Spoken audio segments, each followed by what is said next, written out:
My 26 female husband, 29, and I were invited to my in-laws for dinner yesterday. Everything was going great until my mother-in-law brought up my husband's player phase in high school. My mother-in-law was just jokingly being like, honestly, him in high school, I never thought he'd settle down with somebody. And my father-in-law was like, yeah, even less with someone like you. I asked him what he meant by that. Both my mother-in-law and husband were then like, please no. My father-in-law said, well, you weren't exactly his type in high school, you know. My husband tried to make him stop after that, but my father-in-law added, not saying you weren't pretty enough or anything like that, you just wouldn't have caught his eyes. I got up from the table and went to the bathroom. I wasn't even in there for 5 minutes when my husband knocked and told me we were leaving.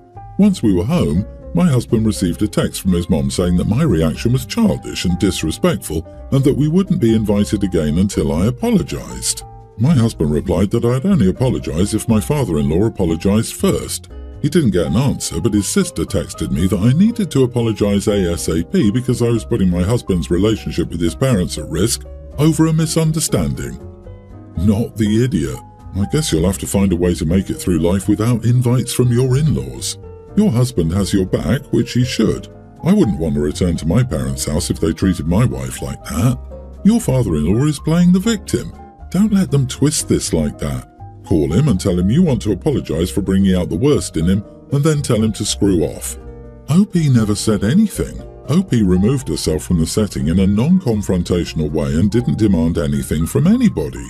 Saying to somebody that they're not good enough is going to hurt anybody, and OP had a natural reaction to it. In-laws are idiots even to demand an apology on the pretext of harming the relations between the son and his parents. Yeah, what misunderstanding? He insulted you plain and simple. He called you ugly and boring. Your husband's relationship with his parents is in jeopardy because his father is obnoxious. Pops put his foot in his mouth past his kneecap. Now mother-in-law wants you to apologize for Pop's stupid statement to make everything nice again. The only apology I can think of is, I'm sorry you're idiots. There's also some emotional manipulation on the family side. Like, really? Is your family structure so fragile that one falling out will threaten all these relationships? Healthy families talk about things and figure out how to move forward. If his family falls apart over your father-in-law being an idiot and refusing to own it, then that may indicate that the couple doesn't need these folks. OMG, you are the idiot. Complete overreaction. Were you intoxicated or something? Father-in-law probably meant that the girls he used to like were trashy, and you're not. LOL. Whatever, it doesn't matter now. What your father says doesn't matter. Your response was immature because most people aren't taught to defend their feelings from others, especially family. Never let your in-laws or anyone have control over your emotions. Nobody's opinion of you matters because you know what the facts are. This man married you. That's what's up. Everything else is just irrelevant. My sister, 22, and I, 26 female, lost our mom 20 years ago. Mom had a lot of jewellery and she had it in her will that we would each get specific pieces of it. Dad remarried a year later to Jane. My sister considers Jane her mom and Jane's daughter, Nora, 23, her sister. Due to her feeling like they were just mom and sister and not step, my sister has given away all the jewellery she got from mom to Jane and Nora. I always refused to let them borrow pieces from me. Jane always rubbed me the wrong way because she said my mom wasn't my sister's mom anymore and she was a stand-in until her real mom, her Jane, could come into my sister's life. She said it was disgusting that I would think it a bad thing for my sister to share pretty jewellery with no real meaning with her family. She said I was the one who was rejecting a mom and sister. My sister has nothing left from what mom left her. When she was graduating high school, she was upset about not having anything to wear, or so it appeared, and she asked if she could borrow a bracelet mom left me. I was like, sure, just give it back after. But my sister gave it to Jane after and it took months for me to get it back. I told Jane I would escalate the situation if I didn't get it back. Everyone, meaning Dad, my sister, Jane and Nora, thought I was crappy for that. Now the necklace has become an issue. It was Mom's favourite piece of jewellery and I've always worn it. I wore it on my wedding day. My sister is aware that it was Mom's favourite and she's seen photos of her wearing it. She wanted to borrow it to wear on her wedding day. I was like, no damn way. I told her I'd made it clear after the graduation incident that she was never borrowing another piece from me again, and I told her that if she wanted something of Mom's to wear, she should take back the stuff she gave away. My sister lost it with me and started yelling that I've always held it against her and that she didn't hold Mom on a pedestal and reject everyone who came into our lives after. She said I had no right to throw that stuff in her face. I didn't. And that she should be allowed to wear something of Mom's to her wedding, just like I did when I got married. She broke down and told me I was selfish and awful, and I took pleasure in doing this to her, and I sucked and had ruined her wedding. Am I the idiot? Not the idiot, it's your jewellery. If your sister valued the thought of wearing or owning something that belonged to your mom, she should have kept her pieces instead of giving them away to someone who had no real meaning towards the jewellery in terms of sentimental value. If she understands the sentimentality of having your mother's jewellery, she should have promptly returned your bracelet, not given your bracelet to your stepsister without asking you. You can't trust her. Either her sense of propriety is warped or your stepmom and sis has some undue influence on her. She can get hers back or deal with it. I really want to know at what point OP's younger sister was given the jewellery and gave it away, because it certainly seems like she was too young to realise the meaning and worth. And why did Dad let this happen? His wife is taking advantage of his kids, and where is he during all this? And where's the jewellery now? Why can't OP's sister borrow the jewellery she gave to Jane for her special occasions? Did Jane sell it or something? Boy, it's so sad. Jane should never have accepted the other jewellery in the first place. No decent person would have, so shame on her. Your sister was 2. She had fewer memories of your mom. Jane is the real idiot for brainwashing a small child with such nastiness as a stand-in mom until the real mother comes along. I pity your sister for being taken advantage of, but you're correct to deny her use of it. It will never return to you. Jane has probably sold all the other pieces and guilted your sister that that was what she needed to do to be a good mother. The reason she attacked you is because she's confident of your love. If she were to blame the person really responsible, her mom, then the fear of hurt, condemnation and rejection would be too great. She knows at some level that that isn't genuine love, it's conditional. Maybe as a child, Jane guilted her into thinking she, as a child, had to buy or win Jane's love with gifts. Asking for those gifts back means that she's lost her mother figure. Take pics of your jewellery, insure it if it's valuable, and install a good safe or lock where you secure it when not being worn. Jane might convince her to try to steal it to keep her mom happy. My wife and I, 26 and 32 male, got married 2 weeks ago. At our reception, her cousin Rachel, 24 female, caught the bouquet. Apparently her boyfriend Ross, 25, has been carrying a ring around, waiting for the right time to propose, and decided her catching the bouquet was a sign. So, immediately after Rachel caught the bouquet, Ross ran out to the dance floor and knelt to propose to her. She said yes, which obviously shifted all the attention onto Ross and Rachel. Everyone surrounded them to congratulate them, and then Rachel asked the DJ to play their song for them to dance, which derailed the next few things we had planned. I wasn't happy about this because we only had the photographer available for a certain number of hours, and I was worried about going off the schedule. But what really upset me was that I could see that my wife's feelings were obviously very hurt that Ross and Rachel were stealing our thunder.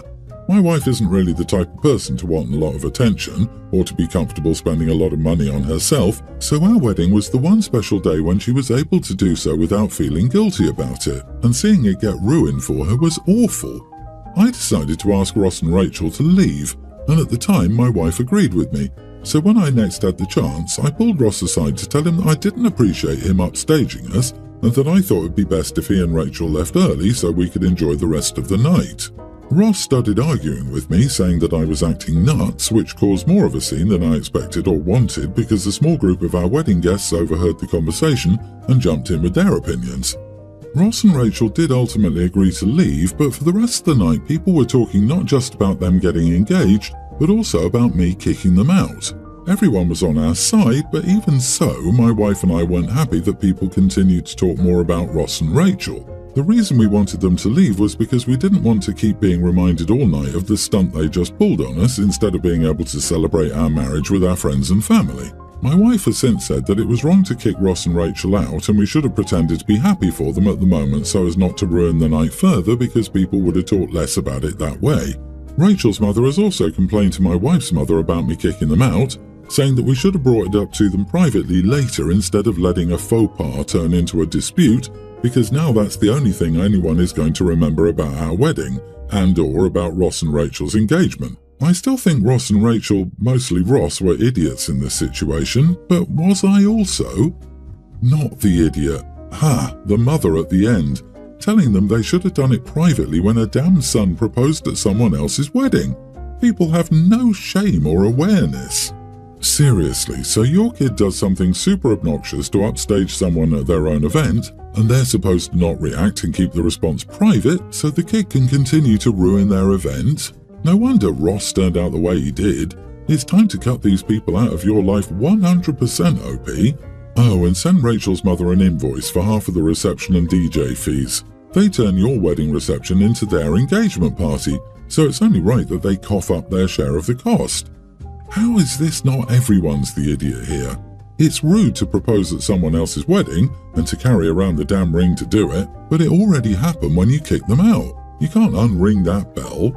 Instead of being kinda rude for Ross to propose, it becomes, oh man, so much drama. The bride and groom freaked out and kicked him out of the wedding. I agree, the couple shouldn't have proposed, but asking them to leave invited a scene. You basically ruined your own wedding by making a mountain out of a molehill. It would have been best if you congratulated them quickly and then redirected the focus to whatever was next on the schedule. People would have dropped it quickly. Instead, you made a scene on top of the proposal scene and gave everyone a reason to keep talking about the drama. Your wedding is going to be remembered for the engagement and them being ousted. My ex and I split up when my daughter, Sarah, teen, was 4. My ex has been married to her husband, Sean, for almost 3 years. I have my daughter 4 days out of the week due to her mother's work schedule.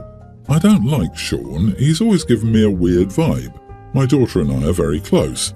Sarah wanted to go to the movies with some friends and then to a friend's house. The boys would be there. I told her to be on the lookout and to call me if she got uncomfortable. This conversation went on while we were at her mom's and I was picking her up. Sean was in the room and said, "Why are you worried? She doesn't even have boobs yet." My daughter is already self-conscious and has asked me to buy her padded bras to fit in with her friends. Sarah went mute and ran upstairs. I asked him why he would say that about a young teen, and he said he was telling the truth and that she was safe from the boys.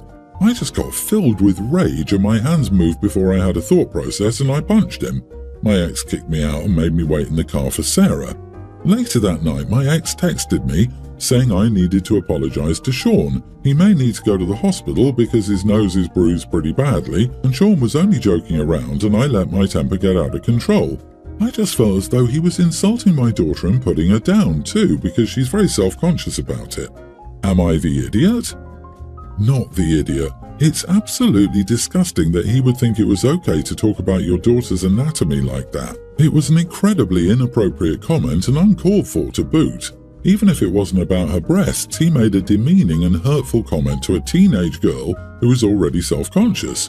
Your ex must realize she's overlooking a huge red flag, and he could end up saying or doing something even worse as she matures. Exactly. He's a skeezy scumbag, and your ex is a sorry excuse for a mother for letting her husband insult her daughter and expecting you to be the one to apologize. Please have a long talk with your daughter. Who knows what else this idiot has said to her? I wanted to point out something about what Sean didn't say. The implication that once she grows up, she will then be in danger. Sometimes what people do not speak out loud is as significant as what they do say. And OP, if your daughter gives you any more reason to be upset, whatever you do, don't punch him again. The worst you can do at this point is lose custody because you're facing charges of assault. I'd keep an eye on the situation and even bring it up to a trusted family member who may be around him when he's with your daughter and see if they see anything amiss. So, I've been lucky enough to work at my father's company after college and make good money for my age, 27. I've been dating my current girlfriend for 4 years at this point and have been paying for most of our shared bills like rent and amenities, solely because I make like 10 times what she makes, and it would be unfair for her to have to pay above her means because I want to live a certain lifestyle. I've never been good with saving my money, to be honest, but it's never really been a problem. However, recently my girlfriend has been nagging me about how I spend my money. I was pretty moody that day and ended up lashing out, and the argument ended with me saying she could start telling me what to do with my own money when she started paying her fair share. Now she seems really hurt, even though I assured her that I really don't care about how much she earns and that I just misspoke in anger. Am I the idiot for telling my girlfriend she can start telling me how to manage my money when she starts paying the bills? Edit, I work in construction and my degree is in finance. If I continue my current spending, I can live on my savings for 2 months. If I spend more conservatively, I could probably make it last 6. You are the idiot. You're in this position by nepotism. You are a golden child who's probably overpaid because you're a daddy's boy. Congrats on that achievement. It sounds like she has a more realistic view of money and wants to help you get a grip on your finances. By your own admission, you're bad at saving money and accustomed to a certain lifestyle. There are no securities in life. It wouldn't hurt to plan ahead and be safe. Her nagging may very well be her looking out for you. I second this. OP, you are the idiot. Get off your high horse and save money like your girlfriend wisely suggested. Apologize to her and don't use this card with people. Just because she and other people make less money doesn't mean they have no idea about finances. You got lucky working for your rich father, but life has its turns and you should always be prepared for that. Wow, a nepo baby doesn't know how to function when his money doesn't talk. A tale is as old as time. What will you do if something happens to the job or your dad's company? You've had years to sock away a good chunk of your money into savings, yet you haven't done so. The sun doesn't shine forever. You need to start being responsible financially. Don't plan that you'll have that income forever. Plan like it could end tomorrow. Not the idiot. If this story was about a regular doctor or other high-earning job and not a nepo baby, it'd probably be not the idiot all the way down. Make this story about a female doctor and a boyfriend, a waiter, making the same comment, and see how the comments play out. They also started dating at 23 and are only 27. He also said that he has 2 months of living expenses saved, so it's not paycheck to paycheck. He's fine.